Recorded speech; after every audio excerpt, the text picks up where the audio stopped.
संसार में क्या भेद है। प्रश्नोत्तर रत्नमालिका में राजर्षि अमोघ वर्ष प्रश्न कर रहे हैं किम हेयम, भेद क्या है, और उत्तर देते हुए कह रहे हैं उसमें अकार्य, जो करने योग्य नहीं है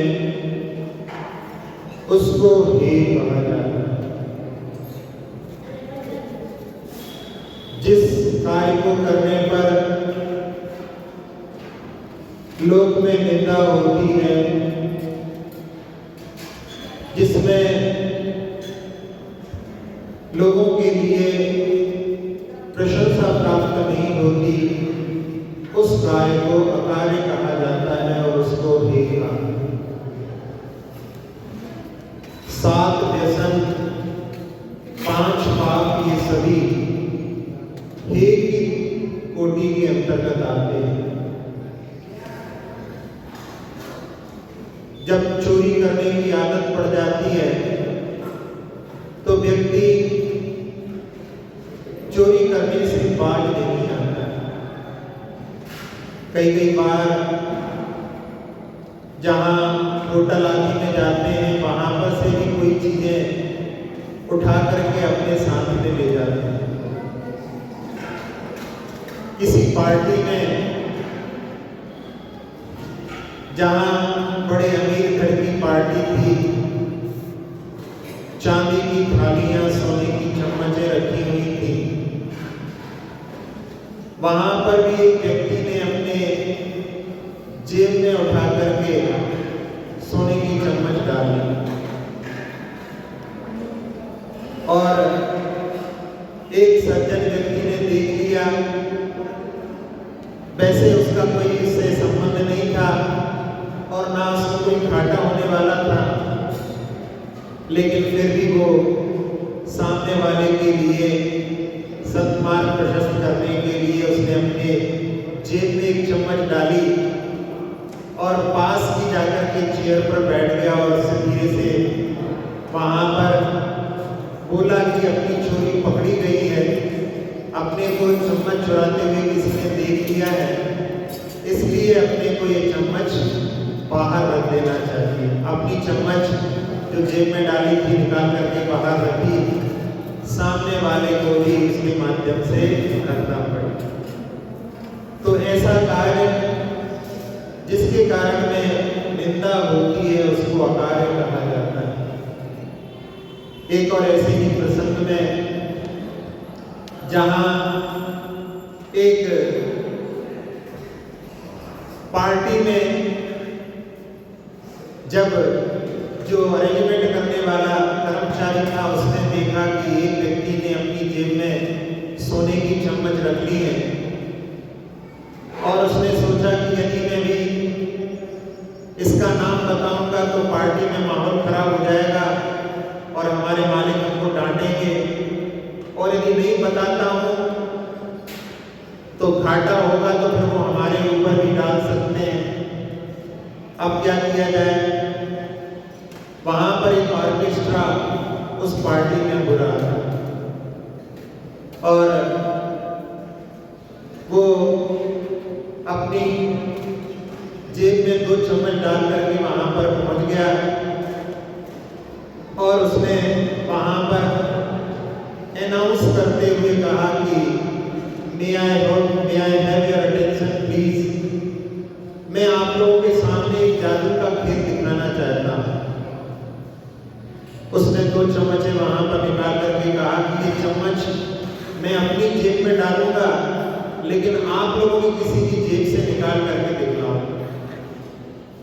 और उसने इधर उधर थोड़ा बहुत घूम करके जिसने चम्मच चुराई थी उसके पास पहुंच करके उसकी जेब में हाथ डाल करके चम्मच निकाली। सब लोगों ने ताली बजाई कि इन्होंने तो कोई खेल किया है, लेकिन वहां पर उस व्यक्ति के ऊपर भी लांछन नहीं आया, लेकिन उसकी जो गलती थी उसको वहां पर ढांकते हुए, जिसको कि अपन इसकी उपगुण कह सकते हैं, उस प्रकार से उसकी जो त्रुटि थी उसको दूर करने का प्रयास किया। कुछ ऐसे भी व्यसन होते हैं जिनके माध्यम से व्यक्ति ऐसा जो है शिकंजे में, जाल में फंस जाता है कि उसका जीवन जो है कलंकित हो जाता है। आजकल बहुत सारे ऐसे जुआ सट्टे के भी ऐसे व्यसन नए नए चालू हो गए हैं। नए नए जो है खेल होते रहते हैं और उसमें सट्टे आदि के कार्यों में लोग लगे रहते हैं। प्रारंभ में तो उनके लिए कुछ जब लाभ होता है तो उनको लगता है कि इसमें तो बहुत लाभ है, लेकिन बाद में उसके ऐसे चक्कर में फंसते हैं कि कई बार ऐसी दर्दनाक स्थिति बनती है। एक लड़का जो युवा था अपने मित्रों के साथ में जब पहली बार गया तो उसको जानबूझ करके हारते हुए उसको वहां पर जिता दिया और उसको आदत पड़ गई और हर बार ये सोचे कि बस अगले दांव में जो है लाभ मिलने वाला है। ऐसा करते करते उसने बहुत बड़ी रकम जो कि उसको चुकाना संभव नहीं थी, ऐसी उस स्थिति में फंस गया। और जहां पर ऐसे लोग रहते हैं वो पैसा निकालना जानते हैं, वो कुछ भी कर सकते हैं। सामने उसके ऐसे प्रस्ताव रखा कि अभी तुम्हारी शादी होने वाली है, तुम अपनी प्रथम रात्रि को होटल में व्यतीत करना, और इस प्रकार के सौदे के माध्यम से उन्होंने तुम्हारा जो कर्ज है वो सारा तुम्हें मुक्त कर दिया। और वो दुर्घटना वहां पर घटी कि जो नववधू थी वो मरण को प्राप्त हो गई। उस समय में जो लड़की वाले के परिवार वाले थे वो वहां पर उसकी अर्थी में भी शामिल होने नहीं गए और उन्होंने कहा कि ये दहेज जो हमने दिया था हम वो भी वापस नहीं चाहते। तुम्हारा लड़का और भी कोई कर्ज बाकी हो तो उसको चुका करके और कोई कन्या इसके जाल में ना फंसे, उसके लिए इसका प्रयोग करें। तो ऐसी स्थितियां जुए आदि के माध्यम से बन जाती हैं। पर स्त्री गमन के माध्यम से भी समाज में बड़ी विसंगतियां उत्पन्न हो जाती हैं। जहां आजकल मॉडर्न सोसाइटी कहलाती है, उसमें कई जगह पर जैसे गाड़ियां आपस में एक दूसरे दोस्त लोग बदल लेते हैं, उसी प्रकार से जीवन साथियों को भी बदलने का जो है स्वैपिंग नाम का एक खेल उन लोगों के बीच में चालू हो गया है। जहां पर स्त्री के प्रति आकर्षण का भाव जब तक मन में बना रहता है तब तक ही उस समय उसके लिए शांति प्राप्त नहीं होती।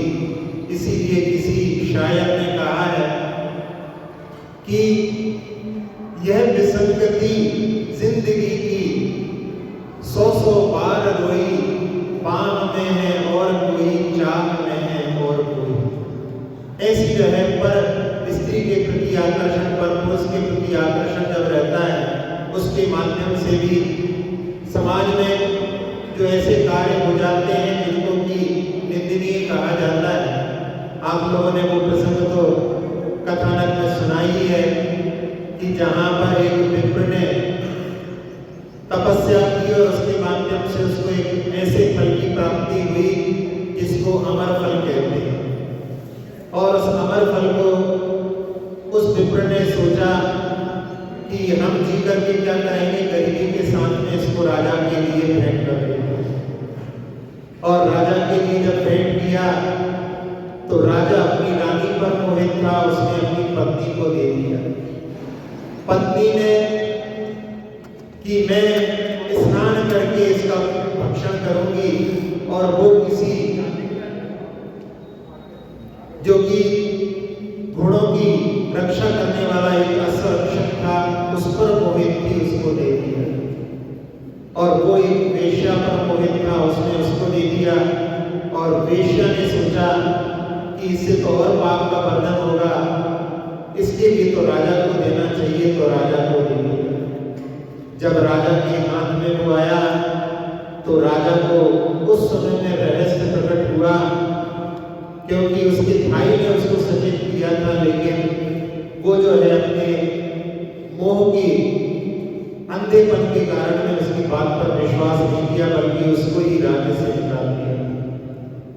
तो ऐसी जो है घटना जब घटी तो उसने कवि ने जो भर्तृहरि वैदिक संस्कृति में कहे जाते हैं उनके वैराग्य शतक में उस घटना का वर्णन किया है। याम चिंतयामि सततम मयि सा विरक्ता साप्यन्य निक्षति जनों सजनों सक्ता अस्मत्कृते परितुष्यति काचि कन्या दिक्तां च तं च मदनं च इमां च मां।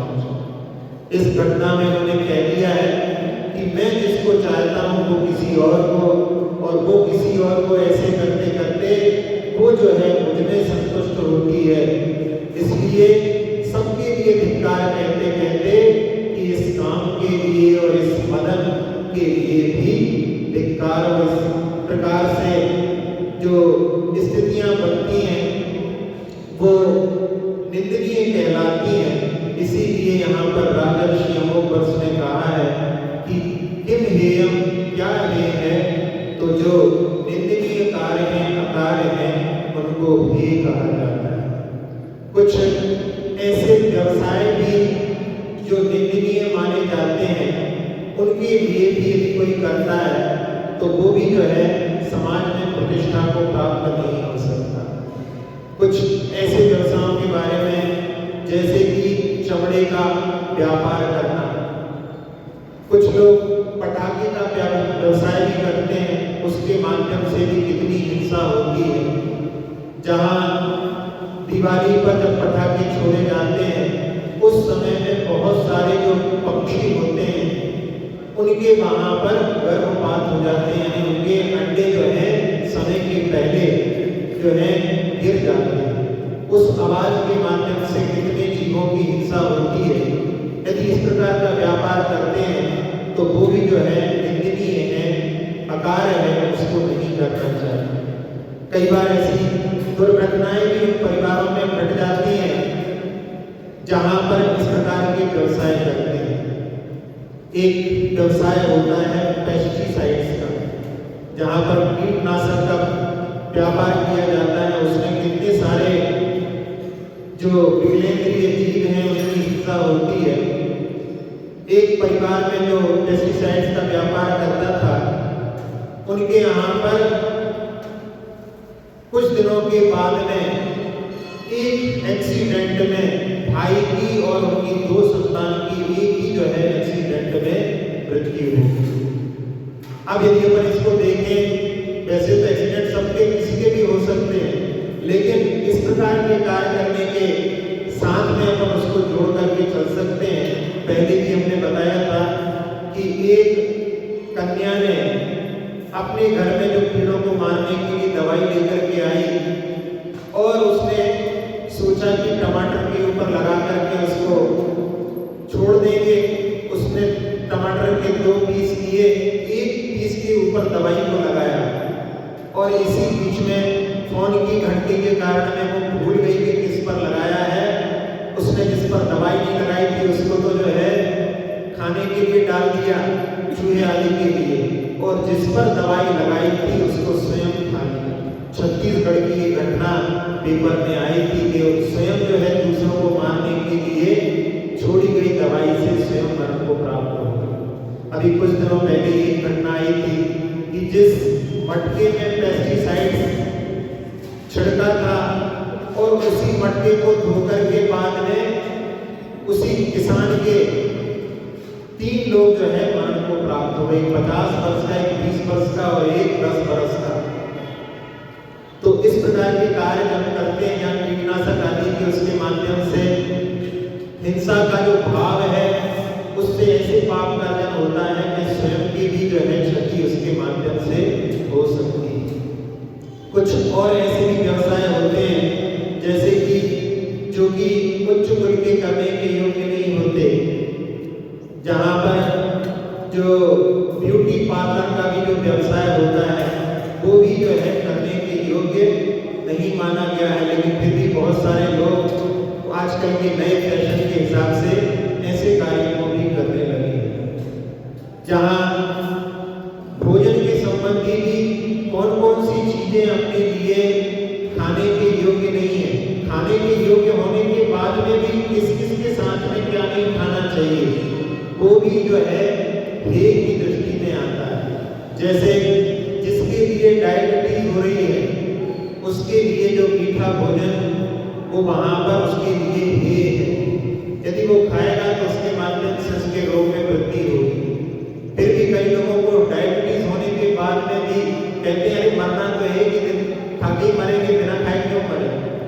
कुछ लोग तो इतना मीठा खाने के शौकीन होते हैं, आप लोगों ने तो ये देखा होगा कि दूध में आप लोग शक्कर डालते हैं, और कुछ लोग ऐसे होते हैं कि कटोरे को पूरे शक्कर से भरते हैं और फिर उसमें दूध डाल करके पीने वाले भी होते हैं। और वो यही कहते हैं कि भले ही कुछ हो जाए लेकिन हमारी जो आदत पड़ी हुई है वो हम नहीं छोड़ें।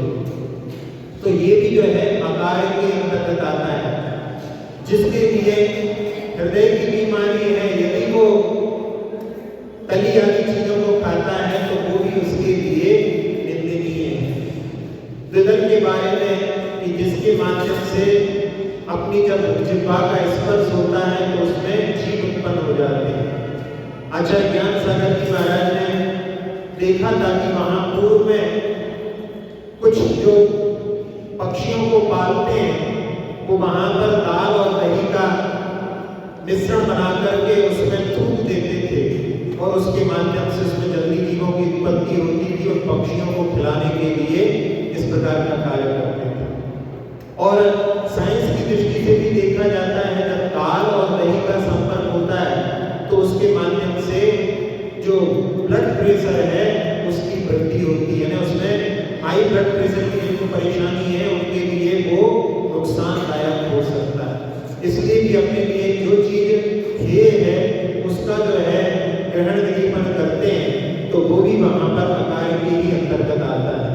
एक जो सर्दी जब हो जाती है उस समय में दही आदि खाते हैं तो वो भी जो है अकार्य के अंतर्गत ही आएगा।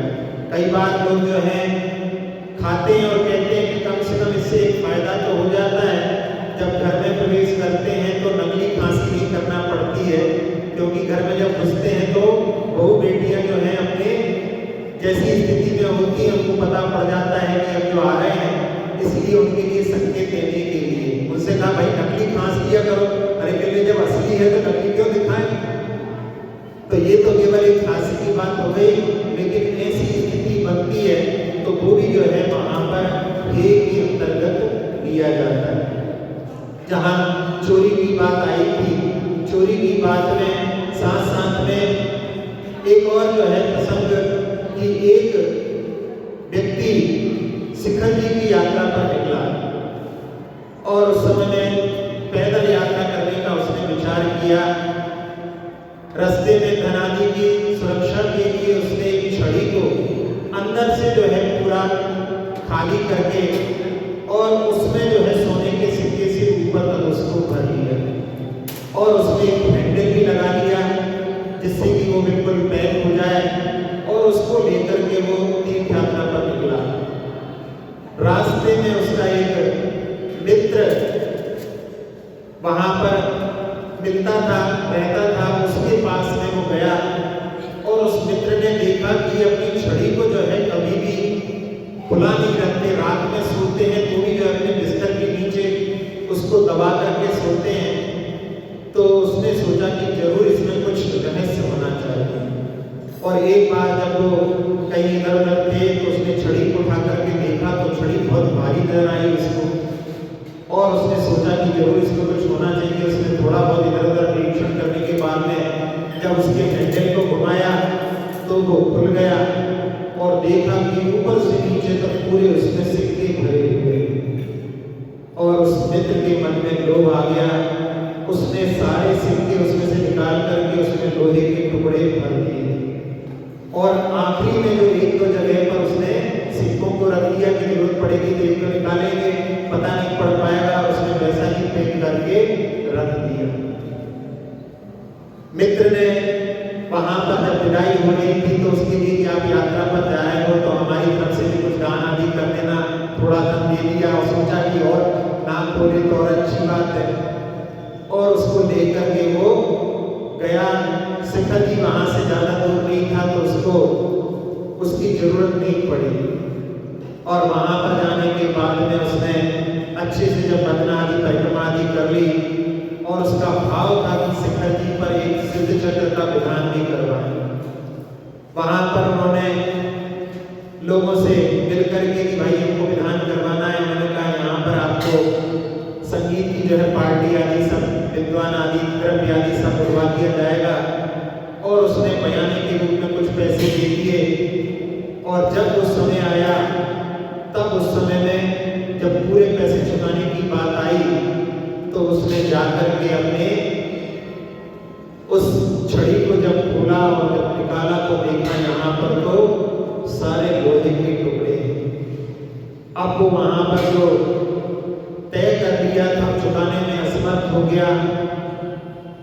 और उस समय में अपने आप को इतना वो अपमानित लज्जित महसूस करने लगा कि अब मैं अपने वादे से कैसे मुकरूं, कैसे जाकर के उनसे कहूं कि यहाँ पर ऐसा मेरे साथ हुआ है। और वो उस समय में इतने इस प्रकार के मन में ऐसे विकल्प उसके उत्पन्न हो गए कि उसने जाकर के कुएं में कूद करके अपना आत्मघात कर दिया। जो देखने आया था तेरापंथी कोठी में वो उसने जब बहुत देर तक दरवाजा नहीं खोला, जैसे जैसे खोल करके देखा वहां पर सारे दृश्य को देख करके पीछे जाकर के देखा तो कुएं में उसकी जो है तब तक मृत्यु हो चुकी थी। अब यहाँ ये घटना तो घट गई है और मर करके वो जीव जाकर के जिस व्यक्ति ने उसके साथ छल किया था उसी की पत्नी के गर्भ में जाकर के उसने जन्म लिया। जब वो बड़ा हुआ, विवाह के योग्य हुआ और उसने भी शिखर जी की भावना रखी। शिखर जी आए और शिखर जी पर उसने कहा कि यहाँ पर सिद्ध चक्र विधान करवाओ। पिता के पास में अच्छी दौलत थी, उसने जो है वहां पर सिद्ध चक्र का विधान भी करवाया। और विधान करने के बाद में जब पूर्ण हुआ तो लड़का कहने लगा कि मेरे हृदय में बहुत तेज दर्द हो रहा है और ऐसा लगता है कि मैं बचूंगा नहीं। पिता कहने लगे कि अपने पास बहुत पैसा है, यदि जरूरत पड़ी तो कलकत्ता से भी वैद्य को बुला लेंगे। और उस समय में वो कहता है कि मैं बचूंगा नहीं, मेरा जो लक्ष्य था वो मेरा लक्ष्य पूर्ण हो गया है और मैं और कोई नहीं, मैं वही तुम्हारा मित्र हूँ जिसका कि तुमने धन चुराया था। ऐसा कहते कहते उसने वहां पर प्राण त्याग कर। तो जो कार्य करने योग्य नहीं होता, विश्वास पात्र भी जो होते हैं वो भी यदि इस प्रकार का कार्य करते हैं, उनके विश्वास का घात करते हैं तो वो भी जो है अकार्य भेद के अंतर्गत आता है। शराब आदि का सेवन भी जो करते हैं उसके माध्यम से भी कितनी विसंगतियां परिवारों में हो जाती हैं। कई बार जो है उनकी पत्नियां आकर के बतलाती हैं कि महाराज कभी आपके पास आए तो उनको समझाना। ऐसी जो है युवा जो पीढ़ी है उसमें बहुत सारे लोग इन व्यसनों के माध्यम से अपने हरे भरे परिवार को जो है किस प्रकार से कलंकित करने के लिए उतारू हो जाते हैं। ये भी सारी जो चीजें हैं वो भेद के अंतर्गत आती हैं, जहाँ कई प्रकार के ऐसे भी जो है कार्य होते हैं जो कि समाज के लिए अभिशाप सिद्ध होते हैं, जिसमें कि एक दहेज की प्रथा भी होती है। बड़े बड़े घरों में भी जहाँ विवाह होते हैं उसमें कहने के लिए बाहर तो दिखाते हैं कि हमने कोई डिमांड नहीं रखी है, लेकिन अंदर ही अंदर उनकी डिमांड रहती है। एक बार एक जबलपुर का एक परिवार ने पटेरा जो कुंडलपुर के पास है उसमें वहां पर विवाह संबंध किया। उस जमाने में, पुराने जमाने में 1 लाख रुपए उन्होंने लिए और बाहर दिखाने के लिए कि हम ₹1.25 का टीका करवा रहे हैं और साथ साथ में ये भी धमकी दे दी कि यदि ये बात कहीं बाहर गई तो तुम्हारी बेटी को हम जो है मार देंगे। ऐसी जो है स्थितियां दहेज के माध्यम से भी बन जाती हैं। कई बार लोग कहते हैं कि हमको कुछ नहीं चाहिए, कुछ नहीं चाहिए, और जब पूछते हैं तो वो बाद में वो अपनी डिमांड एक के बाद में एक बताते जाते हैं। एक व्यंग्य के रूप में किसी कवि ने कि जब उनसे पूछा लड़के वालों से तो उन्होंने कहा कि आपकी लड़की ही लक्ष्मी है, जब लक्ष्मी आ रही है तो हमें और कुछ नहीं चाहिए। फिर बाद में कहने लगे कि बस यदि आप ज़्यादा ही कह रहे हैं तो केवल टर दे दो हमारे लिए। तो उन्होंने कहा ये टर क्या होता है? तो उन्होंने कहा कि इसमें जो है मोटर, फिर रेफ्रिजरेटर, जिसमें भी टर लगा है, ऐसी सारी चीजों की वो गिनती वहां पर गिनाने लगी। लड़के के पिता ने कहा कि पहले तो कह रहे थे हमको कुछ नहीं चाहिए, अब टर टर के माध्यम से बहुत सारी चीजों को बताने लगे। तो उन्होंने कहा कि अभी हम भेजते हैं अपनी डॉटर, उसमें भी टर है, वो हाथ में लिए होगी हंटर और तुम्हारे बेटे से बनवाएगी मटर टमाटर, और उस समय में तुम लगोगे पूरे बेटर। सुन करके वो सारे लोग वहां से ऐसे भाग गए जैसे कोई हेलीकॉप्टर। तो ऐसी जो है स्थितियां भी बनती हैं, लेकिन ये भी जो है समाज के लिए निंदनीय मानी जाती हैं। तो हमें इनके ऊपर भी विचार करना चाहिए। कहाँ कहाँ मिलावट की बातें आती हैं, उसमें ऐसी ऐसी चीजें भी मिलावट में की जाती हैं कि जहाँ पर मूल चीज कुछ नहीं रहती। एक जगह सुना था कि जहाँ पर लस्सी बनती है लेकिन उसमें दूध का नाम भी नहीं रहता, उसमें जो लाई होती है, परमल लाई क्या बोलते हैं, मुरमुरा जो चावल को फुला करके बनाया जाता है, उसके माध्यम से दही बनाया जाता है, उसकी लस्सी बनती है। यानी उसमें दूध का कोई भी वो नहीं है। आजकल वैसे दूध भी कहाँ मिल पाता है, दूध भी बहुत सारा मिलावट का मिलता है। एक बार एक व्यक्ति दर्शन करने आए थे, वो कहने लगे महाराज जी हम बैंक में काम करते हैं, लोन आदि देते हैं।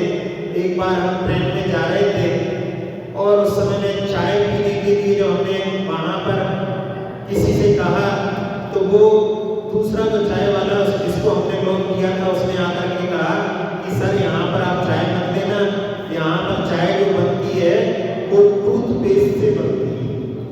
टूथपेस्ट को पानी में घोल करके उससे चाय बना करके भी प्रयोग करते हैं। ऐसा जो है जिसने लोन लिया था उस चाय वाले ने स्वयं जो है उन व्यक्ति के लिए बताया।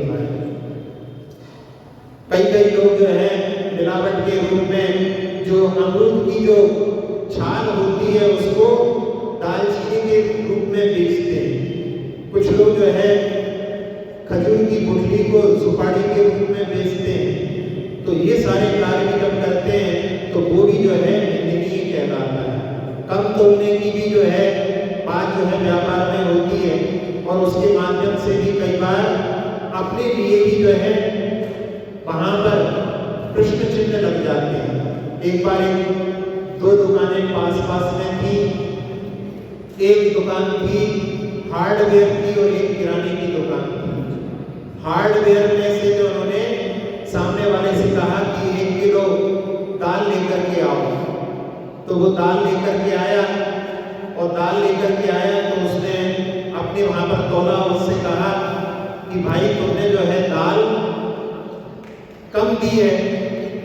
तो वो वहां पर कहता है कि भैया हमने दाल कम नहीं दी है, हमने तुम्हारे यहाँ से जो मंगवाया था सामान, खीर वगैरह जो सामान मंगवाया था, वो आपने जो तोड़ करके दिया है वही जो है इतना कम है, उसको रख करके हमने दाल तोड़ करके दी। तो वहां पर जो है अपनी गलती ही उनके लिए समझ में आई। सामने वाले नौकर पर गुस्सा कर रहे हैं लेकिन स्वयं जो है इस प्रकार का कार्य करते हैं, ये भी निंदनीय की कोटि में आता है। तो राजर्षि अमोघ वर्ष जहाँ पर कह रहे हैं कि क्या क्या हे है कि जो करने योग्य कार्य नहीं है वो हे कहलाता है।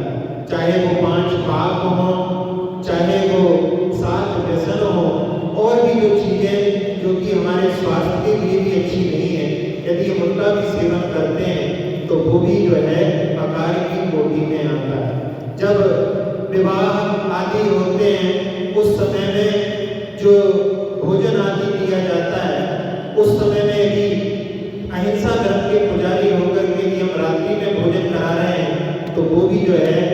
निंदनीय की कोटि में आता है, उससे भी हमें बचने का प्रयास करना चाहिए। जो अकार्य हैं, जो कि हमारे लिए निंदनीय हैं, उन सबसे बचने के लिए राजर्षि अमोघवर्ष की ये सूक्ति की क्या ध्येय है, अकार्य ध्येय है, उन सबसे हम लोग बचें। इसी भावना के साथ में अक्षर पद मात्रा से दूषित वचन अगर